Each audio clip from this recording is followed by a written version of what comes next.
soup store. Welcome to Tales Tomorrow. I am Morrow, your storyteller for today. With me have some more RPG horror stories. Some forever time ago, I mentioned that there was a Artificer subclass project going on for D&D Shorts that I submitted my subclass for. Surprise! I didn't win. I wasn't even a runner-up, which is unfortunate. But all the other subclasses that they showed off though, really cool. I love the ideas for them, and honestly, I could see why they were runner-ups and why the one that won definitely won. If you want to check out the subclass that I submitted, you can check it out down in the description below this video. Letting you know right now, I'm not great with Homebrew, and this was my very first subclass I've ever put together by myself originally, and it's, yes, very heavily Warlock inspired. Sue me, I love Warlocks. Either way, let's get some RPG horror stories for today.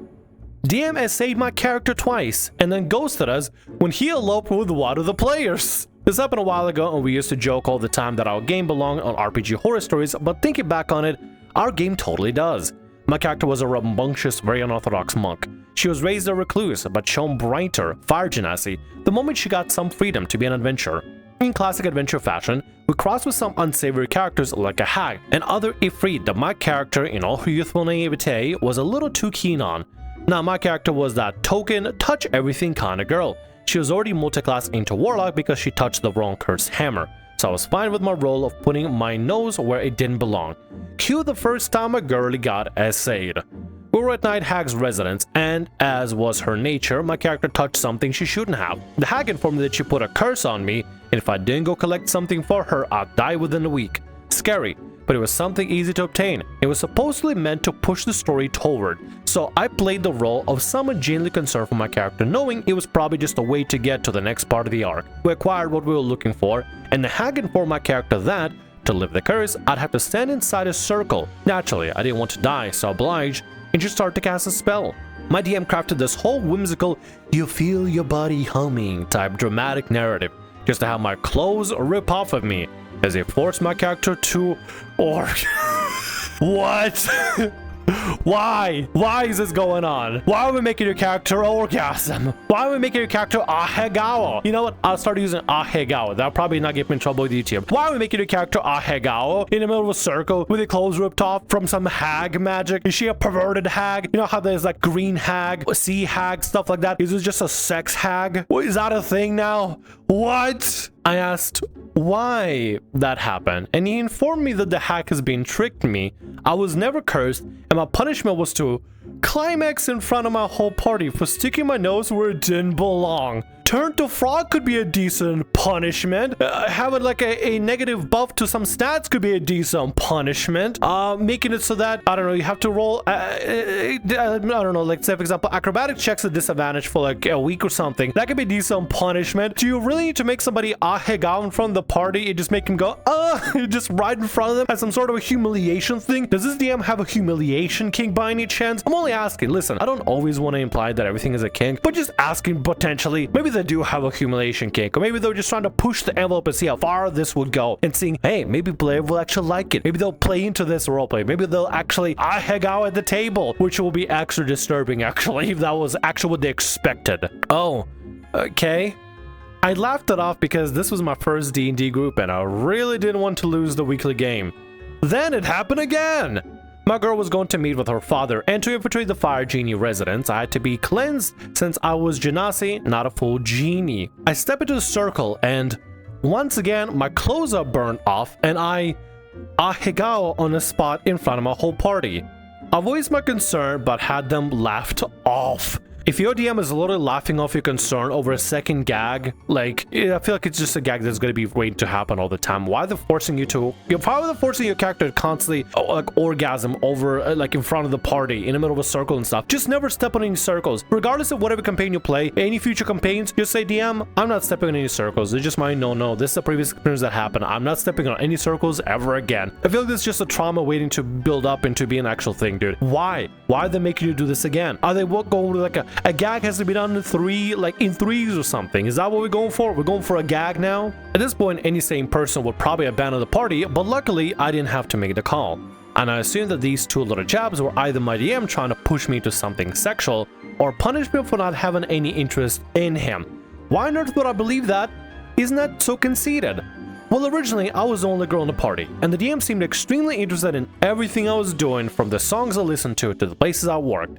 Thought we were close friends, but I was not at all interested in this man because he came off as controlling. The type of man to genuinely have us call him God instead of DM type thing.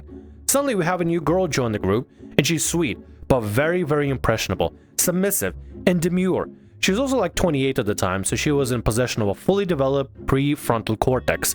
I loved having her around, and clearly our DM did too, because apparently our D&D group was more like a dating app for him. Within a year, he had her leave her fiancé for almost a decade, elope with him, the DM, against her father's wishes, restricted her from speaking with her family because they offended him, made her quit her job, moved across the US, and ghosted all of us players. Needless to say, my group nowadays is a godsend and has made me realize just how crappy my first experience was. That end twisted, that Shyamalan twist at the end. Oh my god! So the guy is basically being a control freak, trying to control and prey women and stuff. Finds one that's impressionable, gets her to be convinced to basically be with him, move across the states, abandon everything, even cut her family out. Dude, that's not a girlfriend, that's a hostage. He literally has a hostage now. It's like the cult kind of stats. It's like the cult strategy, kind of from any personal context, make him think that the only person can rely is on you, the DM, the DM in the situation, because I made him cut off any kind of family contact, cut off from the job, move across the states, be literally at this guy's whims. This is like some cult strategy, dude. Cult-like behavior. Also, in regards to the comment about treating D&D as a dating game,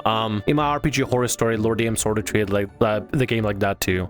So yeah, don't do that. D&D is not your dating pool. Just don't do that. It's one thing if, let's say, for example, you are playing D&D and somehow throughout the way you and another person kind of got the the attraction for each other and you decide to make it into a thing and try go long distance or date and stuff. But D&D is not your dating pool. Don't treat D&D as your dating pool. Don't treat D&D as your personal dating pool as a DM to try to basically coax a bunch of women together and see which one was willing to date you and stuff. Because this is just, what a story. What a story. I mean, I don't know what else to say, dude. This is just absolutely twisted. This is twisted and messed up. And that Shyamalan twist at the very end was trying to basically getting the girl to move across the state and to leave her fiance of 10 years too, abandon family and everything else that she has just to be with this creep. Holy hell. I hope she's okay. I genuinely hope she's okay, because I can get to really incredibly horrible situations, dude. Seriously, I really hope that girl's okay, for real. All right, let's move on to the next story for today. Environmental storytelling. Same poster, one day apart. Completely earnest, lol. What would be a good curse to add to this cursed item? Necklace of Lust. Benefit. Whenever the wearer of this necklace makes a charisma check against someone who is attracted to the gender/sex, they gain a +5 bonus, and those same targets also gain disadvantage on saving throws, I'm assuming. DMs, how do you deal with players who get angry about cursed magic items, even if you warn them that the item's cursed and they're willing to take the risk? Okay, the fantasy behind it is kind of funny, but also it's kind of not funny at all, because I'm assuming you probably added a curse that is extremely bad. Like, how it's a necklace of lust, so of course it's gonna be something sexual, something smutty. I mean, of course it is. I can kind of get the vibes of what kind of item, what kind of curse is gonna be. Like, maybe you can't resist the DM's or DMPC's approach, and you have to constantly flirt and kiss the DMPC or something, or have hanky panky every single night for the necklace power to take control, so you get one exhaustion added to your character all the time. Some kind of nonsense like that, probably. I kind of am curious what kind of curse that is. Actually, let's play a little mini game. What sort of curse did the DM put on the item? Go ahead and list your entry in the comments below. I would love to see what you guys think of it, and I'm gonna get to the next story for today. I can't wait to read the comments. Let's continue.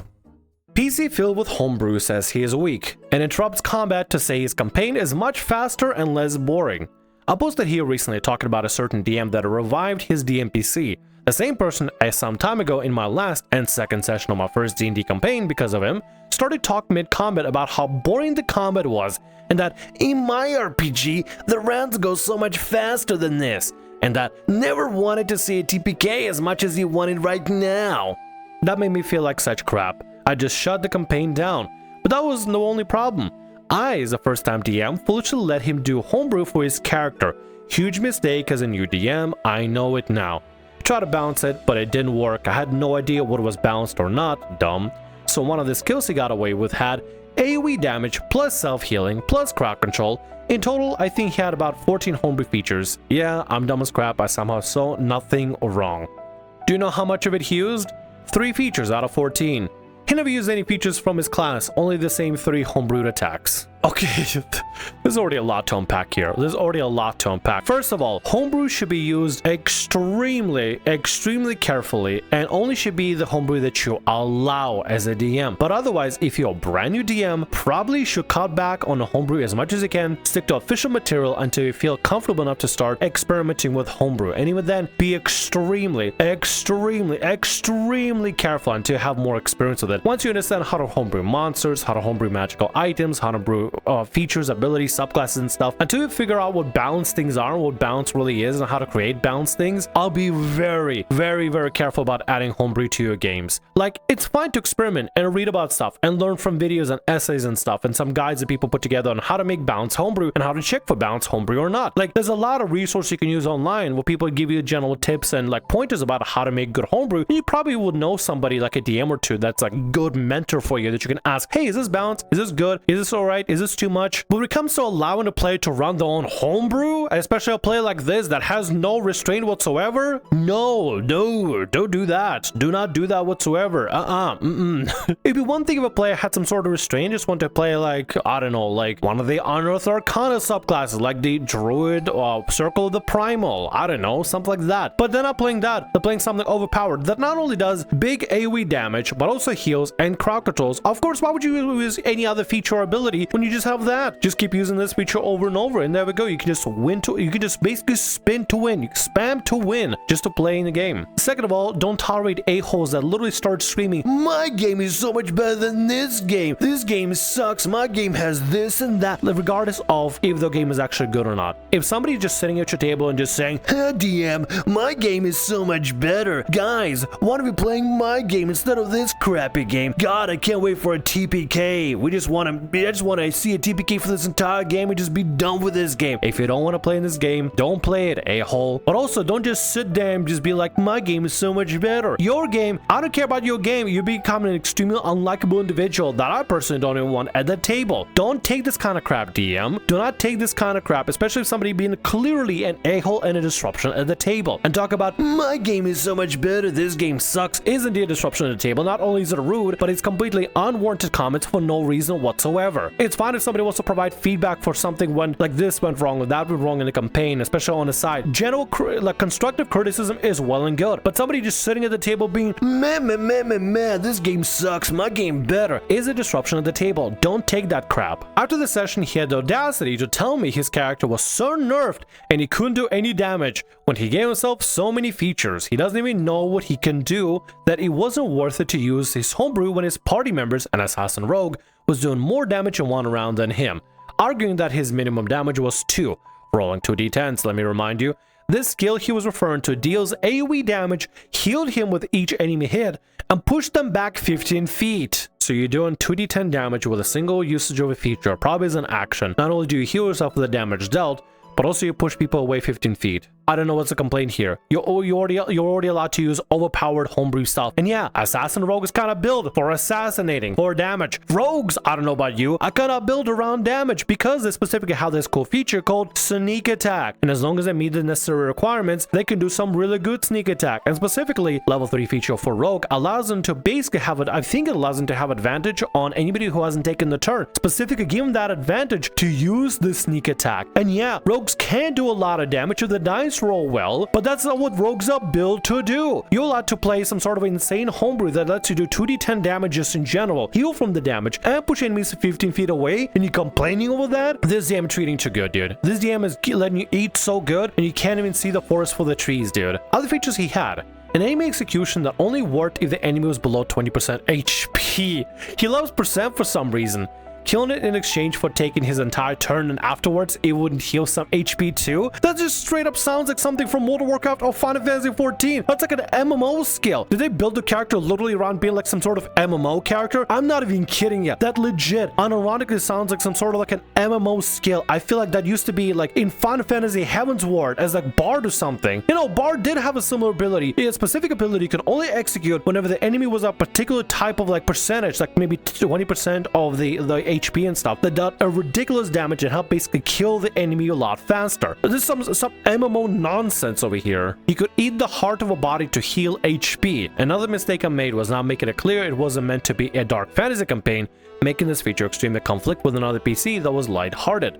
Plus 2 AC for free. Yeah, I'm that dumb.